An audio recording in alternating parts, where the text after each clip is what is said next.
नमस्कार, आप देख रहे हैं हिंदी खबर। मैं हूं आपके साथ ऋतु भंडारी। महाराष्ट्र चुनाव के बाद एमवीए में हलचल अब पूरी तरह से तेज हो चुकी है। सीएम की कुर्सी पर कौन, इस पर चर्चा भी बहुत तेजी के साथ हो रही है। नतीजों से पहले एमवीए नेताओं ने कल 2 बैठकें की, जिसमें गठबंधन के सभी दल यानी कि कांग्रेस, एनसीपी, शरद गुट की पार्टी, साथ ही शिवसेना जो कि उद्धव गुट की पार्टी है, वो दोनों ही पार्टियां शामिल हुई। चर्चा में सीएम के चेहरे पर खूब जोर शोर के साथ मंथन चला और मंथन के बाद कांग्रेस नेता बाला साहेब थोराट ने एक बार फिर से जीत का बड़ा दावा कर दिया। ये कहा गया उनकी तरफ से कि महाराष्ट्र में महाविकास अघाड़ी यानी कि एमवीए की सरकार बनने जा रही है। एमवीए में कोई आना चाहता है तो उसका स्वागत है, किसी भी तरह से मना नहीं किया जाएगा। वहीं सूत्रों के हवाले से खबर यह है कि आज अलग से कांग्रेस भी बैठक कर सकती है, यानी कि एमवीए में बैठकों का दौर जारी है और आने वाले समय में भी यही बैठकें देखने को मिल पाएगी। वहीं दूसरी तरफ पुणे और बारामती में अजीत पवार के समर्थन में अब पोस्टर चस्पा कर दिए गए, जिसमें उन्हें भावी मुख्यमंत्री के तौर पर दर्शाया गया। हालांकि आप ये भी बखूबी जानते हैं कि चुनाव के दौरान जब महायुति से सीएम कौन होगा इसका सवाल पूछा जा रहा था, तो अजीत पवार ही वो एक सबसे बड़े और पहले नेता थे जिन्होंने खुद सीएम की रेस में ना होने की बात कही थी। लेकिन अब ये पोस्टर लगने के बाद सवाल तो उठने लाजमी है। तो चलिए अब डिबेट की शुरुआत करते हैं और महाराष्ट्र में नतीजों से पहले बढ़ी इस सियासी हलचल पर चर्चा करते हैं, जो कि हर तरफ और हर खेमे में देखने को मिल रही है।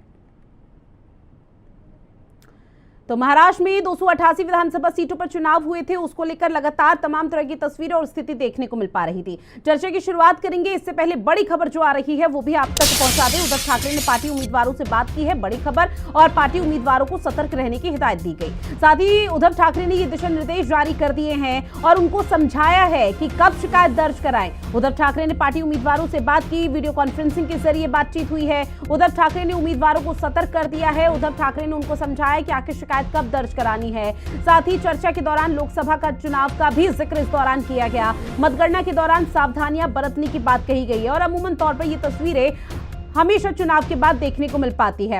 वहीं संजय राउत ने भी एक बड़ा बयान अब दे दिया है, जहां शिवसेना यानी कि उद्धव गुट के संजय राउत का एक बड़ा बयान सामने आया। कल 10 बजे के बाद बताऊंगा कि आखिर मुख्यमंत्री कौन होगा, चुनाव के नतीजे अभी आएंगे, संजय राउत ने कहा। और साथ ही उन्होंने आगे ये भी कहा कि मुंबई के होटल में खोखे का डर है, जहां विधायकों पर कई तरह का प्रेशर है इस वक्त है और वो बहुत प्रेशर के साथ यहां पर काम कर रहे हैं। एमएलए के होटलों में रहने की व्यवस्था की जा रही है, सरकार बनाने से हमें कोई नहीं रोक सकता। एक बार फिर संजय राउत पूरी तरह से आश्वस्त। साथ ही उन्होंने कहा कि सीएम पद पर फैसला मिलकर तय किया जाएगा। एक बात यह है कि कल सुबह से नतीजे आएंगे। हमें पूरा विश्वास है कि हमें बहुमत प्राप्त होने जा रहा है। 160, 165 तक हम विधायक हमारे चुनकर आएंगे। महाराष्ट्र बहुत बड़ा राज्य है, दूर दराज से लोग चुनकर आएंगे। मुंबई में आने के बाद उनके लिए रहने के लिए जगह नहीं है, कहाँ रहेंगे, वो भागम भाग होगी, उनके ऊपर प्रेशर रहेगा ये लोगों का, खोखे वालों का। तो सबकी रहने की व्यवस्था एक होटल में एक जगह पर करने की योजना हम बना रहे हैं। महाराष्ट्र में महायुति या फिर महाविकास अघाड़ी, कल किसकी बारी, ये लगातार सवाल बना हुआ है। लेकिन इस पूरे मामले को लेकर सियासतदानों के क्या रिएक्शन सामने आए, जरा वो भी सुनिए। हर एक तख्ते को सरकार के माध्यम से फ़ायदा कैसे हो, उन तक डेवलपमेंट वर्क कैसे पहुँचे, इसके लिए हम लोगों ने 2.5 साल में अलग अलग निर्णय लिए और उसी का नतीजा अभी आपको देखने के लिए मिल रहा है। कल वोटिंग परसेंटेज भी बढ़ा है, लोग बड़े तादाद पर नीचे आए और मुझे पूरा कॉन्फिडेंस है कि लोगों ने महायुति की सरकार फिर से बनने के लिए बड़े तादाद पर मतदान किया। नहीं, मैं उनसे कहूँगी ये सारी टेंशन लेने की उनकी ज़रूरत नहीं है कि होटल्स बुक करें और चॉपर्स बुक करें। उनको महाराष्ट्र की जनता उनको छुट्टी देने वाली है अगले 25 साल के लिए।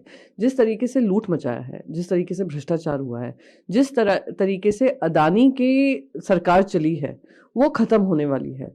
जनता हमें बहुमत देगी, स्पष्ट सिंपल मेजॉरिटी मिलेगी और हम जनता की सेवा में 5 साल डटे रहेंगे, जुटे रहेंगे। और जो लॉ एंड ऑर्डर व्यवस्था खत्म हुई है, जो किसानों को त्रस्त किया है, जो महिलाओं को की सेफ्टी को इश्यूज बड़े हैं, युवाओं को बेरोजगार किया है, हमारी इंडस्ट्रीज को दूसरे राज्यों में भेजा है, वो सब खत्म होगा, उस पर पूर्ण विराम लगेगा और इनकी सरकार जाने को है। इसलिए ये लोग शायद हेलीकॉप्टर ये सब इसलिए बुक करा रहे हैं कि इनको पता है कि जब हारेंगे तो जनता इनको पूरा जो लेखा जोखा है वो कर देगी और इसलिए उनको भागने की जरूरत पड़ेगी। मुंगेरी लाल के हसीन सपने हैं ये सोचते हैं कि मंडे को उद्धव ठाकरे चीफ मिनिस्टर बनना चाहते हैं, ट्यूसडे को संजय राउत बनना चाहते हैं, वेडनेसडे को नाना पटोले बनना चाहते हैं, थर्सडे को उद्धव सेना को कोई दूसरा व्यक्ति बनना चाहता है, फ्राइडे को जयंत पाटिल बनना चाहते हैं, सैटरडे को सुप्रिया सुले बनना चाहती है, संडे को ये लोग काम नहीं करते।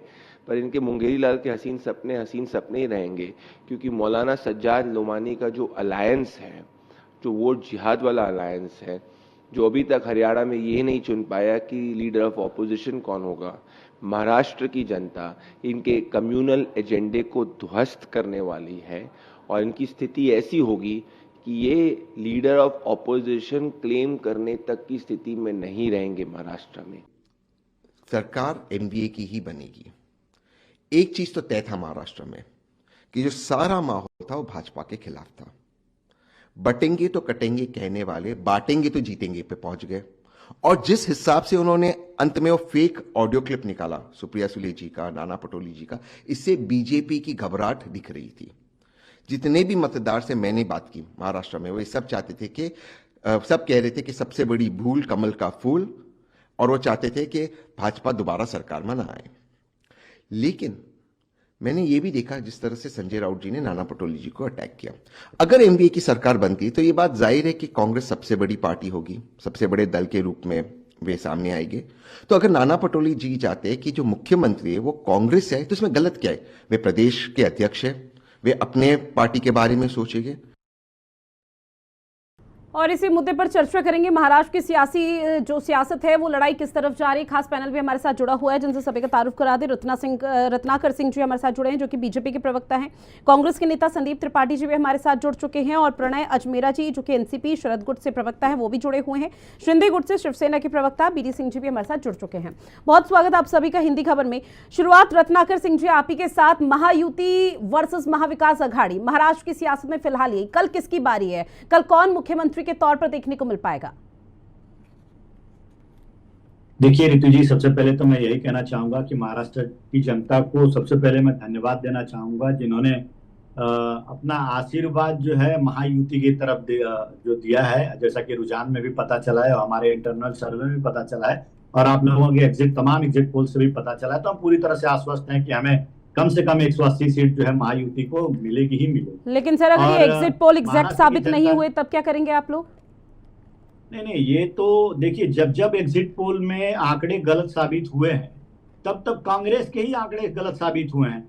अगर एग्जिट पोल के सारे आंकड़े उठाकर देख लीजिए, जहां पर भी भारतीय जनता पार्टी का जो भी उन्होंने फोरकास्टिंग किया है, तो वहां पे जो जीतने का दावा जो एग्जिट पोल में आया है वहां तो भारतीय जनता पार्टी जीती ही है, और जहां हारने का दावा किया था वहां पे भी भारतीय जनता पार्टी जीती है। तो ये वहम में न रहे कहीं महाविकास आघाड़ी की जो है एग्जिट पोल गलत होगा और उनकी सरकार बनेगी, ये वहम मन से निकाल दें। दूसरी चीज, मैं धन्यवाद देना चाहूंगा महाराष्ट्र की जनता को कि उन्होंने तुष्टीकरण की राजनीति को पूरी तरह से नकार करके और विकास की राजनीति को आगे बढ़ाने का काम किया है, अपना आशीर्वाद देने का काम किया है। और जहां तक महाविकास आघाड़ी की बात है, मैं एक चीज कहना चाहूंगा रितु जी, कि गांव अभी बसा नहीं और लुटेरे जो है उस गांव को लूटने की प्लानिंग करने लगे। अभी रिजल्ट आया नहीं। जिस तरह से देखा आपने हरियाणा में, रिजल्ट के पहले ही ये मुख्यमंत्री पद की दावेदारी के लिए एक दूसरे से कितना सिरफुटौल किए, वही परिस्थिति आज महाराष्ट्र में भी हो गई है। कांग्रेस अपना अलग राग अवलाप रही है। नाना पटोले जी कह रहे हैं कि हमारा मुख्यमंत्री बनेगा, उवाठा ग्रुप के लोग कह रहे हैं कि हमारा मुख्यमंत्री बनेगा, और शरद चंद्र पवार जी की पार्टी कह रही है कि हमारा मुख्यमंत्री बनेगा। तो रत्नाकर सिंह जी, ये सिर्फ फुटबॉल का जिक्र जो आप कर रहे हैं सर, ये तो आप लोगों के खेमे में भी है। अगर यहाँ पर मैं बारामती या पुणे का जिक्र करूं तो वहां तो अजीत पवार के पोस्टर लग गए हैं भावी मुख्यमंत्री के तौर पर। रितु जी देखिए, मैं बहुत ही स्पष्ट तौर से बताना चाहता हूँ कि पोस्टर्स लगना एक अलग मैटर होता है, क्योंकि कार्यकर्ता होते हैं जो वो हर कार्यकर्ता अपनी पार्टी के नेता को शीर्ष पद पे देखना आपकी बात से सहमत। कार्यकर्ता चूंकि पार्टी की रीढ़ की हड्डी होते हैं, लौटूंगी सर मैं आपके पास, कार्यकर्ता पार्टी की रीढ़ की हड्डी होते हैं, तो निश्चित तौर पर उन लोगों को खुश करना भी आप लोगों की जिम्मेदारी है, क्योंकि अगर कार्यकर्ता पलट गए तो आप लोगों को पता है कि महाराष्ट्र में जो सियासी गणित है वो भी पूरी तरह से पलट जाएगा। ऐसे में संदीप त्रिपाठी जी आपका रुख करते हुए, चूंकि देखिए नाना पटोले बार बार इस चीज को लेकर पहले तक तो कोई खास बयान सीएम को लेकर सामने नहीं आया था, लेकिन अब कहीं ना कहीं वो आश्वस्त हैं कि भाई महाविकास अघाड़ी आएगी, और महाविकास अघाड़ी आएगी तो मुख्यमंत्री के तौर पर नाना पटोले सामने आएंगे। लेकिन संजय राउत इसके विपरीत बयान दे रहे हैं। वो कह रहे हैं कि अगर कांग्रेस को इस तरह की इच्छा है तो वो सीधा जाहिर करे, एक बड़े मंच पर, बड़े प्लेटफॉर्म पर अपनी बात रखे। रितु जी, जैसा कि अभी रत्नाकर जी ने कहा कि कार्यकर्ताओं की जो है इच्छा होती है वो बैनर पोस्टर लगा देते हैं, वैसे वो एक राजनीतिक दल प्रदेश अध्यक्ष हैं, बिल्कुल वो अपनी बात रखेंगे, लेकिन मुख्यमंत्री का जो हमारे यहाँ तरीका है वो डिसीजन जो है शीर्ष नेतृत्व लेता है और वो विधायकों की राय से, तो वही प्रक्रिया यहाँ पर भी होनी है। लेकिन भारतीय जनता पार्टी ये बताए कि जो परजीवी पार्टी है दूसरों पर जीती है उसके बाद उसी को खा जाती है, अब की बार शिंदे जी बनेंगे मुख्यमंत्री या अब की बार फिर से वो जो डिमोटेड थे उनको सिर्फ फिर से दूसरों पे बाद promoted में करेंगे? आएंगे, दूसरों पे बाद में आएंगे। पहले कहते हैं, एक कहावत है ना कि कीचड़ दूसरों पे तब उछालना चाहिए, पहले अपनी गिरेबान में झांकना चाहिए। तो दूसरों पे बाद में डिस्कस नहीं। करेंगे, पहले आप लोग अपने मुख्यमंत्री के तौर पर चेहरा बताइए कि कौन होगा। वो तो आप लोग ना नहीं, डिस्क्लोज आप- कर रहे हैं ना कुछ कर रहे हैं। नहीं, हमारे यहाँ ये बताइए कि हमने कब बताया है? हम्म हम तो कभी नहीं बताते हैं। तो इस और बार एक बात बीजेपी ने दूसरे भी पर वही स्ट्रेटेजी इंटर- अपना ली है जो आप लोग अपनाते हैं। राजस्थान मध्य प्रदेश में भी तो बीजेपी ने यही किया था, छत्तीसगढ़ में भी यही स्थिति थी। ठीक है, हमारी नकल करते हैं, अच्छी बात है। हाँ, हम तो कहते हैं कि ये लोग नकलची लोग हैं, ये नकल किए जो है पहले विरोध करते थे आधार कार्ड का, फिर कहा आधार कार्ड अच्छा है, एफडीआई का विरोध करते थे, फिर कहा 50% एफडीआई हम लेके आए, पूरा देश ये जो है बंद बुला दिए, आह्वान कर लिए, आज 100% एफडीआई लेकर आए। तो हम तो एक थूको चाटो नीति पर ये चलते ही हैं, ठीक तो है। प्रमाणित कर रहे हैं कि ये हमारी ही नकल करते हैं और हम ही को हम्म। दे देते हैं। इनका खुद का विचार कुछ नहीं है, ना सोच पाते हैं, उधार की पार्टी है, उधार के नेता हैं। तो बड़ी विडंबना यही है कि मतलब ये इनका खुद का कुछ है भी नहीं और बात ये बड़ी बड़ी करेंगे। एक बात और मैं कहूंगा, जी अभी रत्नाकर जी ने कहा विकास की राजनीति और तुष्टीकरण की राजनीति। साहब, जब अमित शाह जाकर जम्मू कश्मीर में ईद और मुहर्रम पे सिलेंडर बांट रहे थे तो क्या था? उत्तर प्रदेश में पसमानदा सम्मेलन आप करते हैं, मुस्लिम सम्मेलन का नाम बदलकर, वो क्या था? आप खुद कहते हैं, अपने आप घोषित करते हैं कि हमने अल्पसंख्यकों के लिए आज तक का सबसे बड़ा बजट दिया, वो क्या था? आप बात यह है कि आप चाहते तो हो मुस्लिम समाज का वोट, लेकिन वो आपके साथ आने के लिए नहीं तैयार है। क्यों आने के लिए नहीं तैयार है? क्योंकि आप उनको चाहते हो कि हम उनका वोट भी लें और उनको दोयम दर्जे का नागरिक बनाकर ठीक है। रखें। बात यहाँ पर सम्मान आप नहीं देना चाहते, बाकी आप तो सारी कोशिश करते हो। अब रही बात महाराष्ट्र के चुनाव की, मैं फिर कह रहा हूँ जी, कि बिल्कुल, हमारे जी, यहाँ बिल्कुल, हमारा बिल्कुल, इंडिया बिल्कुल। गठबंधन लॉटरी है, रत्नाकर हमारे चाहे वो संजय राउत जी बोल रहे हैं वो भी गलत बोल रहे हैं, उद्धव जी हैं उसके लिए हमारे यहाँ राहुल जी हैं और वहाँ पर शरद पवार जी हैं, ये सब मिल बैठ कर सब तय कर लेंगे। ये भारतीय ठीक है, जनता आला पार्टी नेताओं का पर निर्भर जो करता ये- है। अब रत्नाकर जी 10 सेकंड में अपनी बात कंप्लीट कीजिएगा, उसके बाद बाकी मेहमानों का रुख करते हुए। दो चीजें कहना चाहूंगा मैं। नहीं, अभी संदीप जी जो कह रहे थे उसके ऊपर मैं संदीप जी गाँव लौट रहे हैं, बाकी मेहमान भी मेरे साथ जुड़े हुए हैं। गाँव सर लौट बस- रहे हो? नहीं, एक बात मैं और कह दूं, इन्होंने कहा कि गांव अरे, बसे नहीं भाई लुटेरे साहब, आ आपका गए। जब समय साहब रहे तो आप आपने तो समय में गांव बोला करिए ना, बसाया नहीं सबका समय और लेकर ठीक है के सर, आप सुन भाई लिया भी हैं, संदीप जी, सब ठीक है, अपने सुन लिया सर। रत्नाकर जी अब देखिए, जवाब दे रहे, सुन लीजिए आप भी। गांव बसाया नहीं, अडानी को दे दिया एक धारावी जो कि गांव था। देखिए एक चीज कह रहे थे तो हमारे गाँव की ऊपर बात जो तो आप इल्जाम नहीं लगा रहे थे। करिए। अरे शांत रहिए भाई साहब। ये जी जो हमारे ऊपर इल्जाम लगा रहे थे और कह रहे थे कि भारतीय जनता पार्टी जो है सत्ता की भूखी है, सत्ता के लालच के लिए सब करती है। मैं दो एक चीज बताना चाहता हूँ, देश की जनता को बताना चाहता हूँ कि महाराष्ट्र में भी हम बता सबसे बड़ी दीजिए कि पार्टी के शिंदे रूप में मुख्यमंत्री थे। होंगे। अब ऋतु जी इनको म्यूट कराइए, चुप कराइए, मैं पूरे डिबेट में इनको बोलने नहीं संदीप दूंगा। त्रिपाठी इस तरह जी से सुन डिबेट लीजिए की सर, अब गरिमा को सवाल खंडित उठा रहे तो करने उनके का काम जवाब ये भी लोग आप बार-बार लोगों को करते ही हैं। सुनने पड़ेंगे। नहीं, जी। हमने कहा कि कह दें कि शिंदे जी मुख्यमंत्री होंगे। अब ऋतु जी इनको शांत कराइए। रत्नाकर जी, मैं 10 बोलना- सेकंड है आपके बोलना पास, शुरू जल्दी से करूंगा अपने एकदम। जवाब ये दीजिए। इनके पास तर्क नहीं रहते ना, ये बिना तर्क वाले लोग हैं, जो भी आता है मन में अटर पटर बोलते ये हाथ रहते की हैं। झल्लाहट। ठीक है सर, ऐसे आप चर्चा नहीं हो जल्लाहट। पाएगी। प्रणय अजमेरा जी, आपका रुख करते नहीं, हुए नहीं, मुझे exit मुझे poll- काउंटर करने का मौका दीजिए। बिल्कुल, रत्नाकर ये जी वो चाहते हैं बोलने कि ही नहीं मेरा दे रहे सवाल आपको, फिर निकल क्या ही जाए। कर सकते हैं। 10 अभी सेकंड लौटूंगी, लूंगा, 10 ओपनिंग सेकंड। रिमार्क बाकी मेहमान से तो ले लूंगी। नहीं नहीं 10 सेकंड लूंगा, ये चाहते हैं यही कि मैं अपनी बातों इनकी बातों ठीक का है, जवाब जल्दी नहीं से दे पाऊं। जवाब 10 दीजिए। सेकंड और में संदीप खत्म त्रिपाठी जी, विनम्र 10 निवेदन है सर, सुन लीजिए एक बार उनकी बात। देखिए, ये हमको कह रहे थे कि परजीवी पार्टी है, भारतीय जनता पार्टी परजीवी पार्टी है, लेकिन लोकसभा का आप उदाहरण उठाकर देख लीजिए तो जहां पे 64 ऐसी सीटें थी जहां पे कांग्रेस बिना गठबंधन के लड़ी थी और वहां पे उनका नतीजा सिर्फ 2 सीट वो जीत करके आए। तो परजीवी पार्टी कांग्रेस है भाई, भारतीय जनता पार्टी परजीवी पार्टी नहीं है। और दूसरी चीज मैं कहना चाहूंगा कि भारतीय जनता पार्टी बड़ा दिल शिवसेना का दिखाती है और हाथ पकड़ा, गठबंधन पार्टी धर्म तो निभाती है। महाराष्ट्र में भी सबसे अपना बड़ा दल दल को होने के पकड़ा, बावजूद भी पार्टी तोड़ मुख्यमंत्री दी। नहीं बने। ठीक है, मतलब और बात तो मोटा मोटा और समझ के चले बिहार तो में वही भी बात हम होगी कि बड़ा दल महाविकास होने के अघाड़ी बाद एक तरफ, भी महायुति मुख्यमंत्री एक नहीं तरफ। अब ऐसे में क्या चीजें कल यहाँ पर क्लियर हो जाएगा। प्रणय जी, आपका रुख करते हुए, एग्जिट पोल सर सामने आए हुए हैं, एग्जिट पोल के हिसाब से अगर देखा जाए तो आप लोगों को लग रहा है कि वो एग्जैक्ट साबित हो पाएंगे, और अगर नहीं साबित हो पाएंगे तो उसके पीछे की मोटी वजह क्या मानते हैं आप लोग? ऋतु जी, अलग अलग एजेंसीज ने अलग अलग प्रकार के आंकड़े हमारे समक्ष पेश किए। कुछ एजेंसीज कहती है कि एनडीए जीत रहा है, कुछ एजेंसीज कहती है कि महाविकास आघाड़ी जीत रही है, और कुछ ने सेफ प्ले किया है क्योंकि लोकसभा और हरियाणा के झटके से वो एजेंसियां उभर नहीं पाई है, इसलिए उन्होंने सोचा कि चलो सेफ गेम खेल लेते हैं, और उन्होंने थोड़ा मोड़ा आंकड़ा ऊपर नीचे करके एमबीए के पक्ष में भी सत्ता बनाते हुए दिखा दिया, एनडीए के पक्ष में भी सत्ता बनाते हुए दिखा दिया। पर ऋतु जी, हम जमीनी कार्यकर्ता हैं, लोगों से मिलकर काम करते हैं, जुड़ के काम करते हैं और जमीन पर रह के काम करते हैं, और हम जमीनी सच्चाई को परख लेते हैं। हमें पता हो रहा है कि जमीन में क्या चलता है, और मैं आपको पूरे विश्वास के साथ ऋतु जी इस माध्यम से बतलाना चाहूंगा कि एनडीए 165 सीट से ज्यादा जीत रहा है। इसमें मुझे तो किसी भी प्रकार का कोई दोमत दिखता नहीं है। उसके पीछे कारण यह है कि मैंने कहीं हवाई आंकड़े नहीं बताए, हमने जमीनी स्तर पर जाकर लोगों से बात की, वहां पर उनकी भावनाओं को समझा, और जिस प्रकार का माहौल पूरे राज्य में उत्पन्न हुआ है, जिस प्रकार की वोटिंग पूरे राज्य में हुई है, 165 सीट से ज्यादा ही हम लोग जीत रहे हैं। इस बात के लिए मैं पूर्ण रूप से आश्वस्त हूँ। ठीक है, यानी कि महाविकास अघाड़ी को लेकर आप लोग पूरी तरह से आश्वस्त। और ऐसे में बीडी सिंह जी, आपका रुख करते हुए, क्योंकि देखिए अब लगातार सीएम के तौर पर या सीएम की रेस पर समझने की कोशिश करें तो कई नाम लगातार सामने आ रहे हैं, लेकिन एकनाथ शिंदे का नाम थोड़ा पीछे चले गया, तो आप लोगों को कोई आपत्ति तो नहीं होगी अगर कल को कुछ इस तरह की स्थिति देखने को मिलती है तब?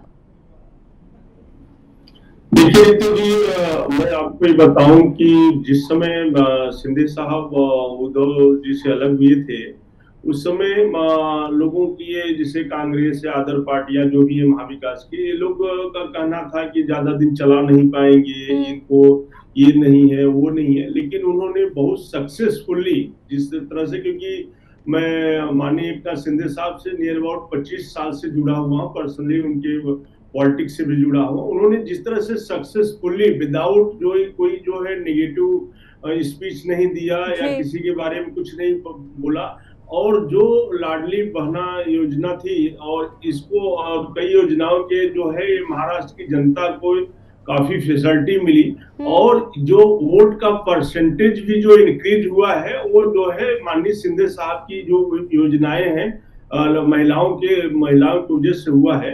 और रही बात जो अभी त्रिपाठी जी बोल रहे थे कि ये है वो है, देखो ऐसा त्रिपाठी जी अभी कल से जो है आपके महाविकास अघाड़ी में फूट चालू है। रावत जी बोल रहे हैं, लेकिन त्रिपाठी जी सवाल आपसे पूछ रहे हैं कि क्या एकनाथ शिंदे मुख्यमंत्री होंगे? मेरा बनेगा, तो ये तो क्या है, पहले सिंह जी आवाज पहुंच रही है सर। अभी जो ये जो अपना एग्जिट पोल बता रहा है उसमें तो महायुति की सरकार आ रही है, तो महाविकास अघाड़ी का सवाल ही कहाँ है बनने का सरकार। क्योंकि देखिए सर, कल का हर किसी को इंतजार है, आपको भी, हमें भी, और महाराष्ट्र वासियों को भी, लेकिन ऐसे में त्रिपाठी जी आप लोगों से पूछ रहे हैं क्या एकनाथ शिंदे होंगे मुख्यमंत्री?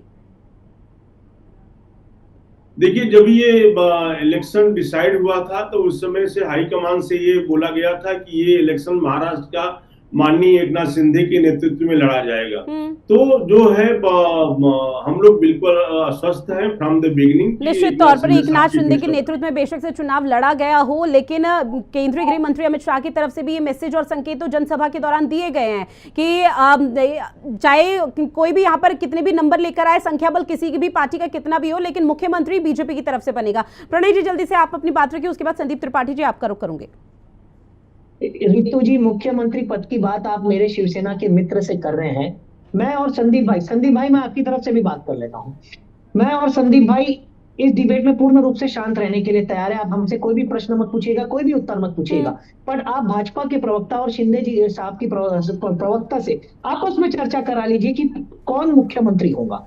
ये दोनों आपस में चर्चा कर ले और सबके समक्ष कर ले कि भाई साहब मुख्यमंत्री भारतीय जनता पार्टी का होगा या मुख्यमंत्री शिवसेना शिंदे गुट का होगा। मैं और संदीप भाई शांत रहने के लिए पूर्ण रूप से तैयार है। कारण ये है, और ये इस प्रकार की चर्चा इसलिए नहीं करेंगे क्योंकि जो सिर्फ फुटबॉल शब्द का ये प्रयोग करते हैं बिना डिक्शनरी में देखे हुए, ये इनके साथ शुरू हो चुकी है।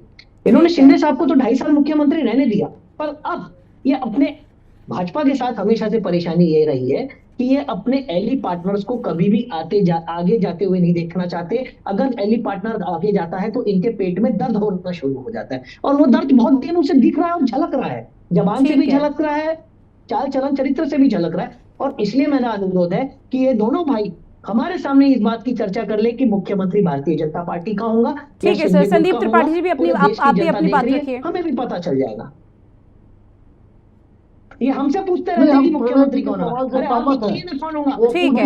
रत्नाकर सिंह जी, देखिए अब लगातार आप लोगों से सवाल पूछा जा रहा है कि हम लोग तो चुप रहेंगे, लेकिन आप लोग तो ऐलान कर दीजिए ना कि मुख्यमंत्री कौन है। इसी पर मैं एक चीज और जोड़ूंगी सर, जब लोकसभा चुनाव थे तो आप लोगों की तरफ से ये कहा जा रहा था इंडिया लाइंस के लिए कि बारात तो निकाल दी गई, लेकिन दूल्हा कौन है ये अभी तक इन्होंने डिसाइड नहीं किया, और दूल्हा जब सस्पेंस के तौर पर बाहर आएगा, सामने आएगा, तो जो दुल्हन है वो शर्मा जाएगी। अब ऐसे में यही सवाल आपसे है कि आप लोगों ने भी तो दूल्हा डिसाइड नहीं किया अभी तक। देखिए ऋतु जी, अभी जैसा बीडी सिंह ने जी कहा कि हमने चुनाव जो है एकनाथ शिंदे जी के नेतृत्व में चुनाव लड़ा, और आपने एकनाथ शिंदे जी का, चाहे फडणवीस जी का, चाहे अजित पवार जी का आपने वक्तव्य सुना। तीनों नेताओं ने एक मत में, एक सुर में कहा है कि चुनाव के बाद हम निश्चित रूप से हम बैठ करके हम आपसी सहमति के आधार पे हम इसको डिसाइड करेंगे कि कौन मुख्यमंत्री बनेगा।